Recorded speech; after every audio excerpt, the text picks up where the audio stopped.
Good morning, welcome back to another video, and today I'm just going to walk you through a typical day in the life as an account executive working in tech sales.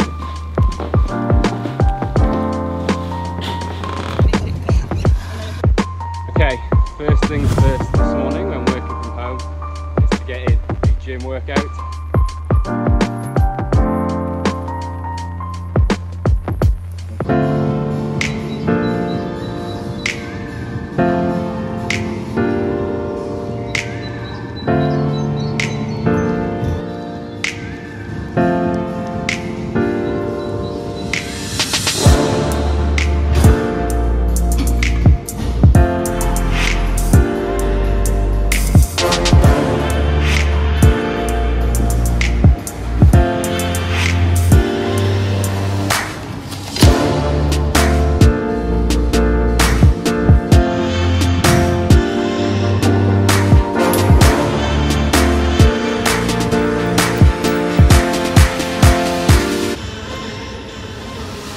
Okay, morning supplement stack post gym is typically diet whey protein by PhD alongside Vital Proteins collagen powder, and then mix that in with some creatine from Optimum Nutrition, and that is all put together with a bit of whole milk and does the job first thing. On top of that is a greens and reds powder alongside electrolyte, just to mask a bit of that earthy taste that you get with greens and reds powders.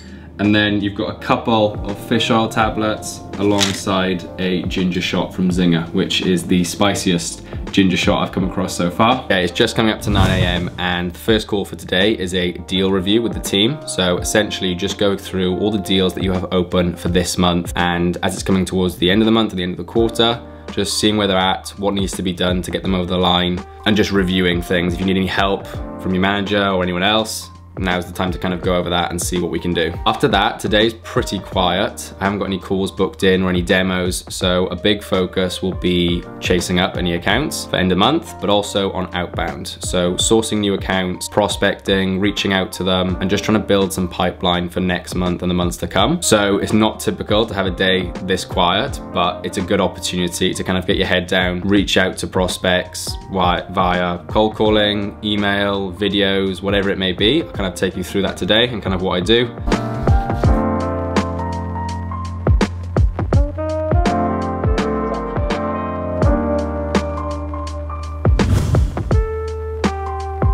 For the next hour, 11 till 12 until lunchtime, I'm gonna do a bit of prospecting and sourcing new accounts. So the tool that I like to use mainly is Sales Navigator. It allows you to search for accounts that fit within your ideal customer profile, and it also allows you to search for technologies that companies are using. So potentially using a competitor and then identifying them as a good account to go after. It's also really good for going after leads and specifically searching again for specific criteria, such as maybe recently started a new job. That way then, usually people are quite open to have a conversation about their current tech stack and just being open to seeing if there's other options out there. And potentially they may have used the product I'm selling in a previous role. So that way then, it's more of a warm conversation and they're more open and more likely to potentially buy the product. Hopefully over the next hour, I'll then find at least 5 accounts which I can put into my name and then start putting them into a sequence. So usually that will involve a cold call, email, LinkedIn, sending them a video, all different types of communication that you can utilize, and then hopefully get them interested enough that they'll take a call and evaluate the platform and see if it's a good fit.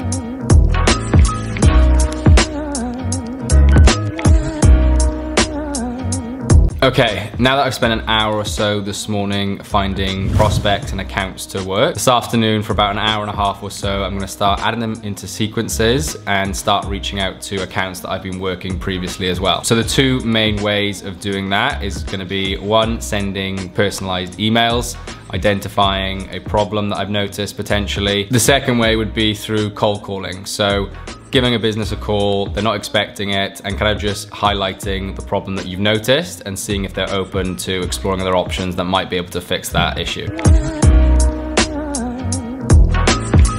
Okay, so typically day to day, the role of an account executive doesn't change that much. Most days are pretty much the exact same. All that varies is kind of how much of each task you do that day. So for example, today I've had 1 call booked in with a potential customer. Some days it's 2, 3, 4, even 5 some days. So on the day when maybe you've got 4 calls booked in, the amount of outbound and prospecting that you do will be a lot less compared to a day like today, where I've spent a lot of time sourcing new accounts, reaching out to businesses, doing a lot of follow-up emails.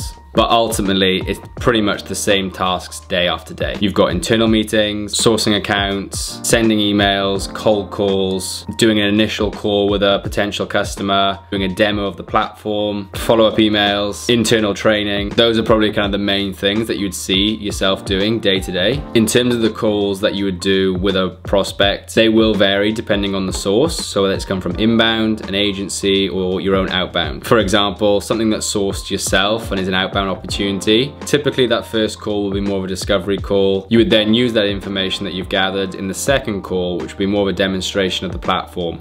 And again, using that information to personalize it and really just put forward a case as to why it would be a good fit. Now, obviously, depending on the product you sell, the size of the company you're in, your days are gonna vary.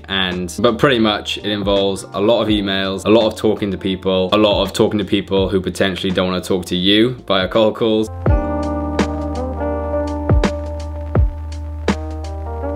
Tonight's run, zone 2 based. So to be able to track that, I'm using a Garmin heart rate chest strap. That will be connected to my Garmin watch, and then it'll just give me an accurate reading of where my heart rate is at during the run. Pace isn't really something that I'm too worried about for runs like this, but what you would likely notice if you started doing this type of training is that the first few kilometers might be fairly quick or relatively quick, and then gradually each kilometer will probably get slower and slower as long as you're staying in that heart rate zone. Eventually, once you kind of build up a good aerobic base, hopefully it starts to kind of level out a little bit, and each kilometer is a similar pace with you staying in that heart rate zone. Shoes wise, we're rocking the Hoka One Ones.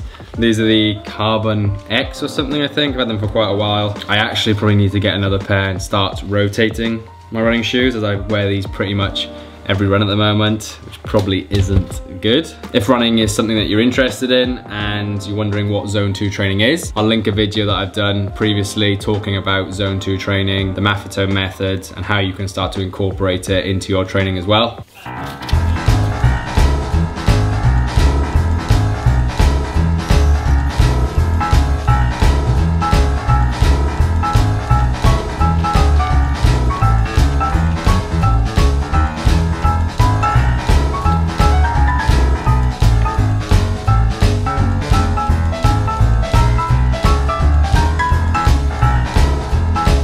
Okay, that is tonight's run complete. 8 kilometers, 45 minutes, 32 seconds, 540 kilometer average pace, and average heart rate was 141 beats per minute. So nice, good, easy run. One thing I do want to say just before ending the video is that if you're somebody who is potentially thinking about a career in tech sales, whether you're at university currently, about to graduate, you have graduated, or you've in the working world and you're thinking about changing careers, feel free to connect with me on LinkedIn. It'd be great to kind of just have a chat, answer any questions you have about the industry and about sales in general, because I do think it is a great career, especially if maybe you are graduating university and you don't exactly know what you want to do. I was in the exact same boat, and I feel like being in a sales role, it teaches you so many skills and sets a really good foundation that even if it isn't something you want to be in long term, you can then apply it to other roles in the future. So hopefully this video was somewhat useful, and like I said, feel free to connect on LinkedIn, and if there's any other questions you have, feel free to leave them in the comments. But I probably will do a video now soon talking about salary and commission within tech sales, and kind of a little bit about what you should look out for if you're maybe interviewing for a role or you're not sure which company to accept an offer from if you have multiple offers. And like I said, if you've got any other questions, let me know. But thanks for watching, see you in the next video.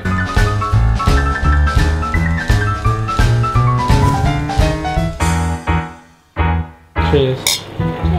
Cheers. Cheers.